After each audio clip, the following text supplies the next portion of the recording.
बोलिए सतगुरु माता सुदीक्षा सविंदर हरदेव जी महाराज जी की जय।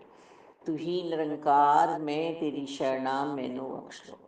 सतगुरु स्वरूप प्यारी साध संगत जी, आप जी के पावन पवित्र चरणों में दासी अणिमा जी का मेरठ से कोटि कोटि धन्यवाद जी। पूजा मतलब पूरी जानकारी।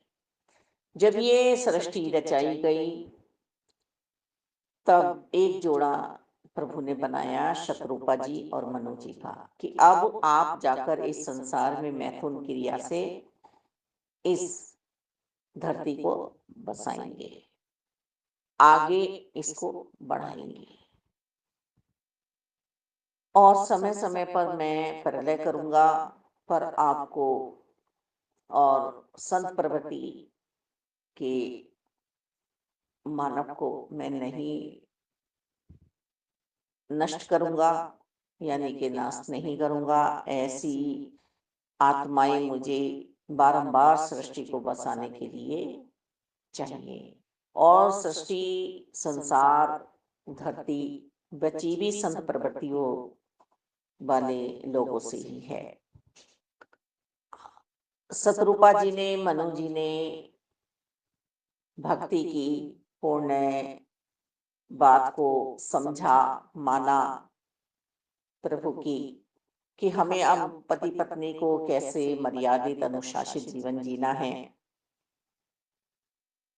अब जब है अंतर ध्यान होने लगे प्रभु, तो मनु जी और शत्रुपा जी जो अभी भक्ति में है, वैराग्य के साथ पूर्ण रूप से प्रभु की उपस्थिति उन्हें नजर आ रही है,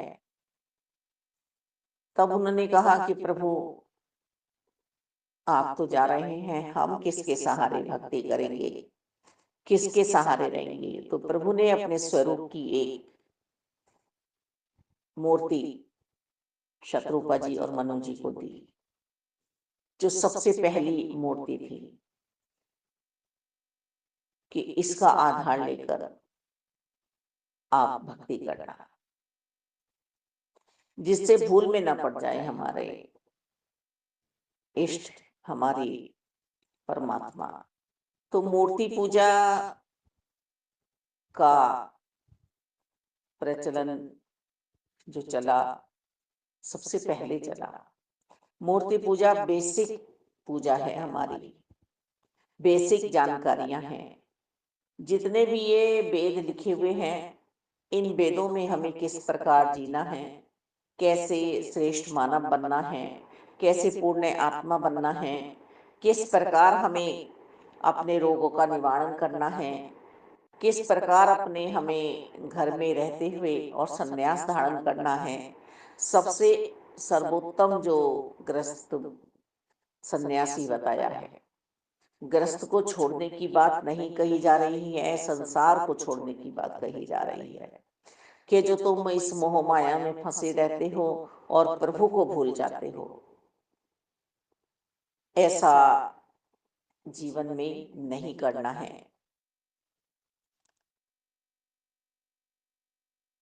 हमें समझाया जा रहा है, सारे वेदों, पुराणों, ग्रंथों का सार है श्री मद् भागवत।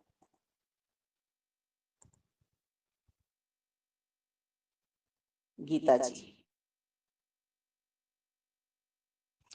भागवत जी, इस सार में भी हमें समझाया जा रहा है कि जब तुम मूर्ति पूजा करोगे पूरी वैराग्य के साथ,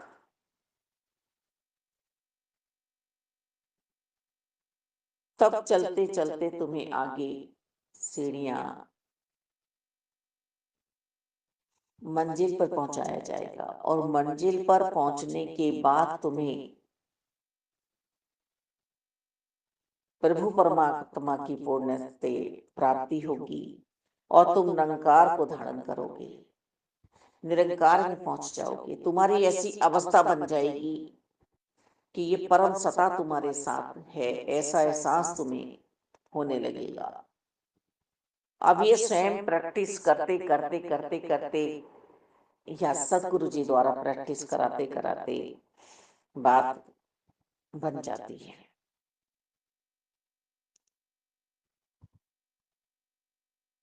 बस हमारा ध्यान निरंकार में टिका रहे, इसीलिए सतगुरु जी हमें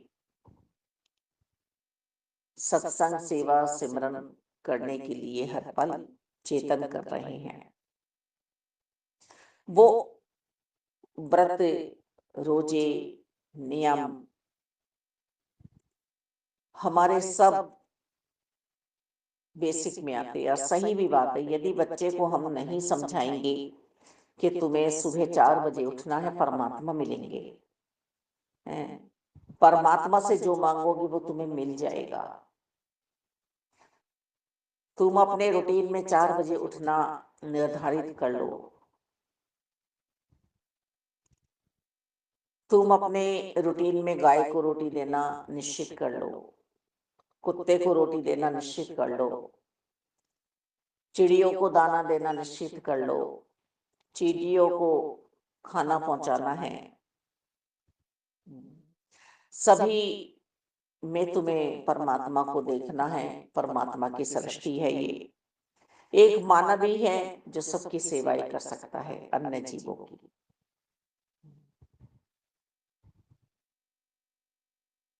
तुम घर की साफ सफाई करो, घर में एक मंदिर बनाओ, मंदिर में तुम दीपक जलाओ, किसी भी तरह की मूर्ति लेकर इंसान उसे स्नान कराता है, वस्त्र धारण कराता है, सुंदर सुंदर उनका स्वरूप बनाता है, तो वैराग्य जागृत हो जाए प्रभु के प्रति। आज हमारे घर में मंदिर है, हमारे घट में मंदिर बन जाए। हमारा जो ये शरीर है, इसमें जो हृदय है, इसमें ही मूर्ति स्थापित हो जाए प्रभु की। संत साधन छोड़ देते हैं, साधे में पहुंच जाते हैं, प्रवेश कर जाते हैं निरंकार में। तो ये नियम हमें पहुंचाते हैं निरंकार तक। मैं 2 घंटे भागवत जी का पाठ करूंगा तो करूंगा, मैं 2 घंटे रामायण जी का पाठ करूंगा तो करूंगा, मैं प्रभु की इतनी मालाएं करूंगा तो करूंगा, मैं भूखों को रोटी दूंगा तो दूंगा, सबकी मदद करने की, नेकियों भरा जीवन जीने की ठान ली है जिस मन ने। क्योंकि निरंकार तो सर्वव्यापी हैं, सर्वशक्तिमान हैं, और इनकी ही कृपा से ये मन नेकियों वाला बना है कि अपने से पहले औरों का ध्यान रखा जाए, औरों को पूछा जाए।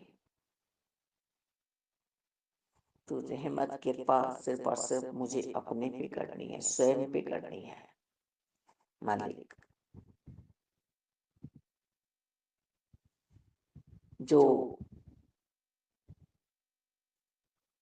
हम बोलते हैं सत्य सनातन शाश्वत निरंकार प्रभु परमात्मा, धर्म सिर्फ हमारा सत्य को पहचानना ही है। सत्य सनातन शाश्वती है।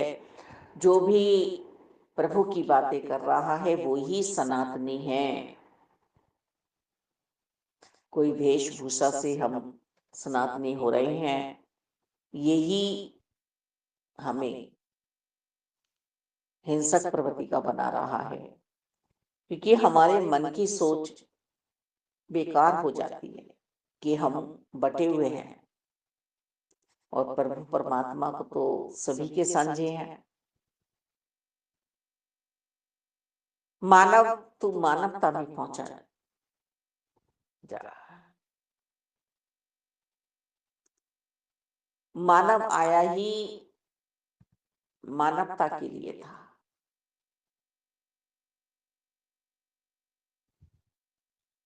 हम व्रत रखते हैं, कोई एक चीज उस दिन हमें छोड़नी होती है। हम अन्न ना खा के कोटू खाते हैं, पर हम देखें ना कि हम व्रत रख रहे हैं तो हमें उसमें त्याग लाना था, हमें तपस्वी बनना था। वो चाहे व्रत एक दिन का हो, चाहे 9 दिन का हो, चाहे महीने भर का हो, पर हमने यदि और ज्यादा साधन जुटा लिए हैं और ज्यादा अपने लिए व्यंजन बना लिए हैं तो वो व्रत नहीं है फिर हमारा। हम अपने आप को धोखा दे रहे हैं। ये शुरुआत है परमात्मा की भक्ति की। हमें त्याग करना था बुराइयों का, हमें त्याग करना था जितना हम खाते हैं, ना खाएं तो ज्यादा अच्छा है। परम शक्ति के ऊपर निर्धारित हमें रहने के लिए व्रत किया जाता है कि इनकी शक्ति में पहुंचकर हम इनकी परमात्मा की शक्ति का एहसास करेंगे।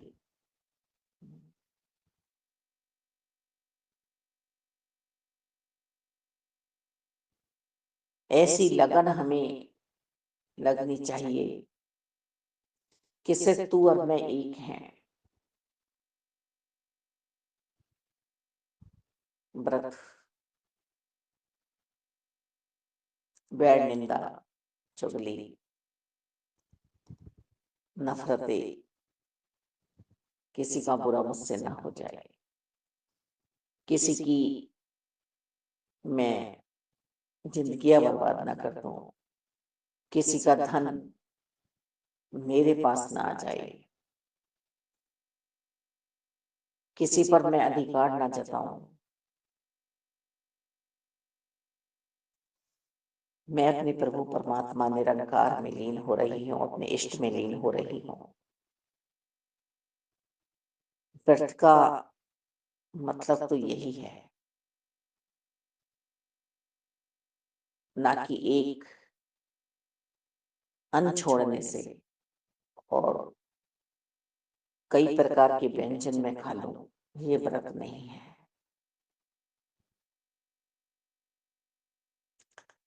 व्रत है एकाकार प्रभु परमात्मा का हो जाना। बस ये प्रैक्टिस हमें करवाता है व्रत।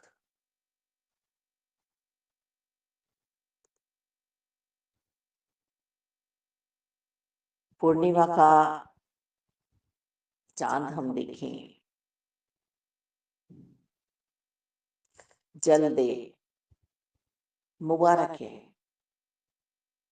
मुबारक है,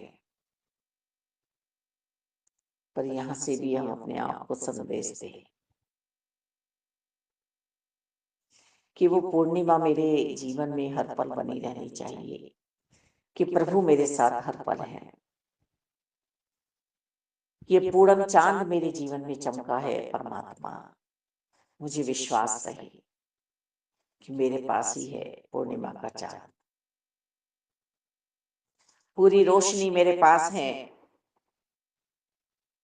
पूजा का मतलब ये जल जो मैं पिलाना चाह रही हूँ प्रभु परमात्मा निराकार दातार को और चांद को, वास्तव में ही मुझे जल पिलाना है। गर्मियों का समय वैसे ही चल रहा है दातार, हम साथ एक बोतल लेके भी चल रहे हैं और किसी को पास खड़े हुए को प्यास लग रही है तो बोतल आके कर दे। पूजा का मतलब, व्रतों का मतलब उस बोतल में पानी रहे ना रहे, पर किसी की प्यास तो मैं बुझा रहा हूं ना। भावना, फल कैसा चढ़ाऊं प्रभु को? यदि मेरा व्रत है तो मैं अपने लिए तो रख लो सही व्रत, सही फल।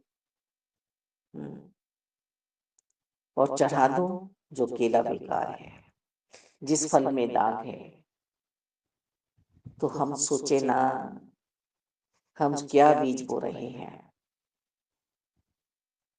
हम दगीला फल चढ़ा रहे हैं, हम गला हुआ केला चढ़ा रहे हैं। तो फिर हम क्या बीज बो रहे हैं, क्या फल हमें मिलेंगे?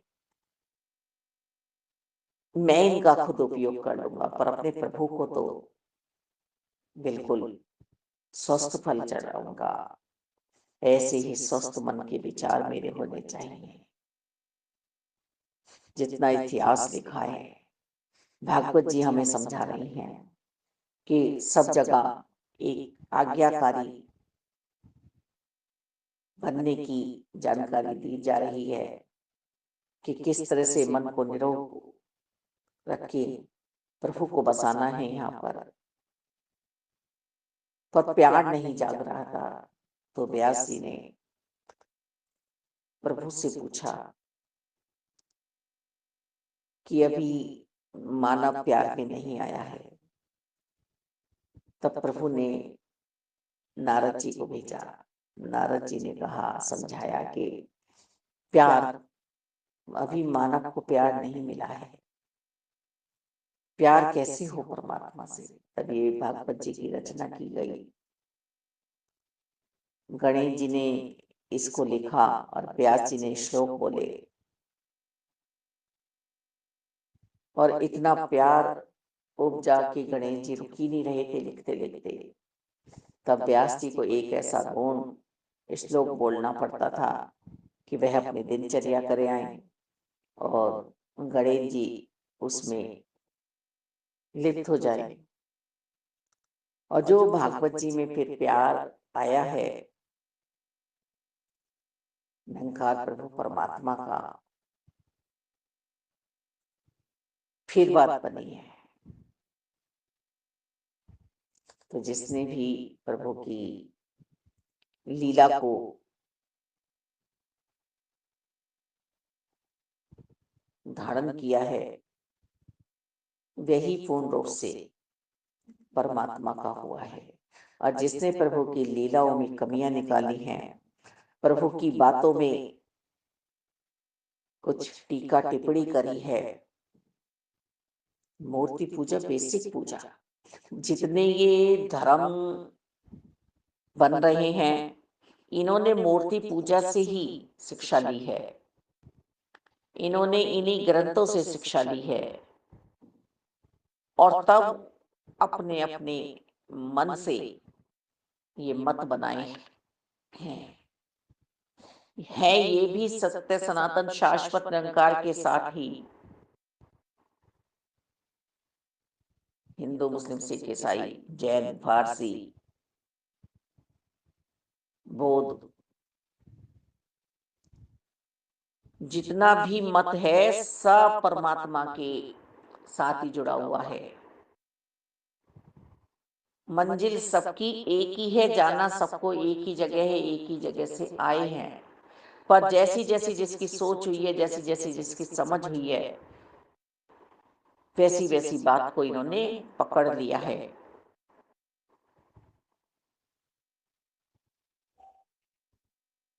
परमात्मा बांटने की चीज नहीं है, ना ये बांटे जा सकते हैं।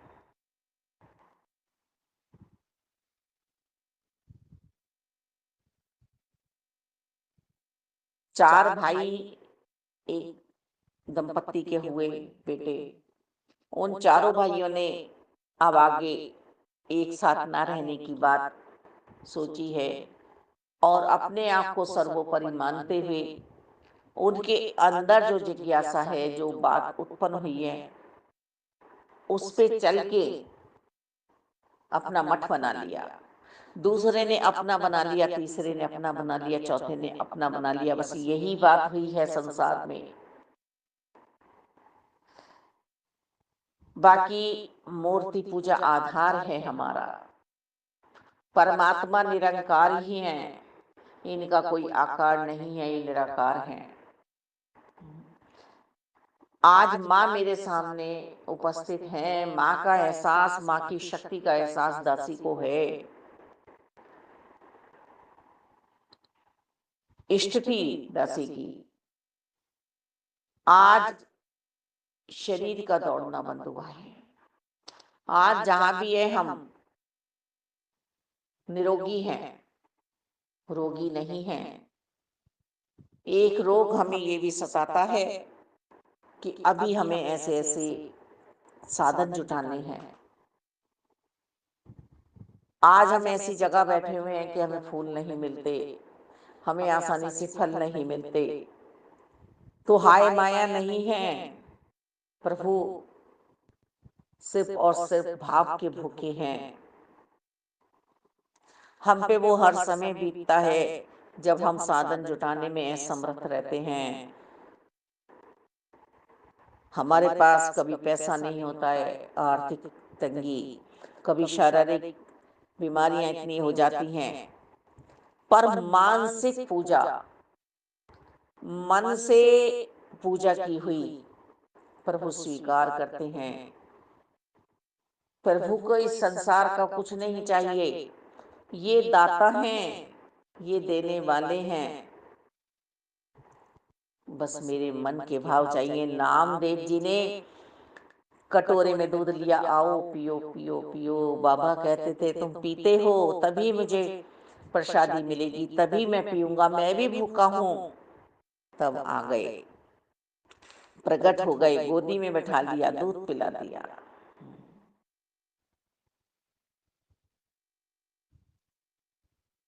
धानु भगत जी ने सौगंध खाई कि ये रखा है भोजन और तुम पहले भोजन करोगी माँ, तब मैं खाऊंगा। तो माँ प्रकट हो गई, जैसा स्वरूप हम इनका मान लेते हैं उसी रूप में आते हैं। और निरंकार तक कौन पहुंचता है? जिसने बेसिक पूजा को पूरे विश्वास के साथ निभाया है, जिसने बेसिक पूजा को पूरे ईमानदारी से निभाया है। रह ही नहीं सकता प्रभु के बिना, रह ही नहीं सकता प्रभु के बिना। तब निरंकार की कृपा होती है और साकार सतगुरु जी जीवन में आते हैं और हमें निरंकार मिल जाते हैं कि ले अब तेरे साथ ही निरंकार हैं, इन निरंकार की पूजा करना। ये बेसिक पूजा जो है ये हमारी जानकारी है कि हमें जीवन को किस प्रकार जीना है, किसके साथ जीना है। परमात्मा के साथ रहकर जीना है। दुनिया वास्तव में ही हमें धक्के मारती है। जरा सी हम पे कमी दिखे, हमारी औलाद भी, हमारी संतानें भी हमें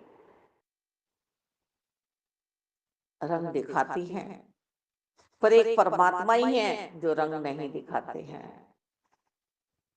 ये बेरंगा होते हुए हमें अपने रंग में रंग लेता है, हमारी कदर करता है, हमें प्यार देता है मालिक। और ये घर वाले, ये दुनिया वाले हमें पत्थर मारते हैं। वास्तव में इन ठोकरों से पहले ही इंसान को समझदार बन जाना चाहिए कि अब कौन सी डगर है, अब कहाँ जाना है तुझे।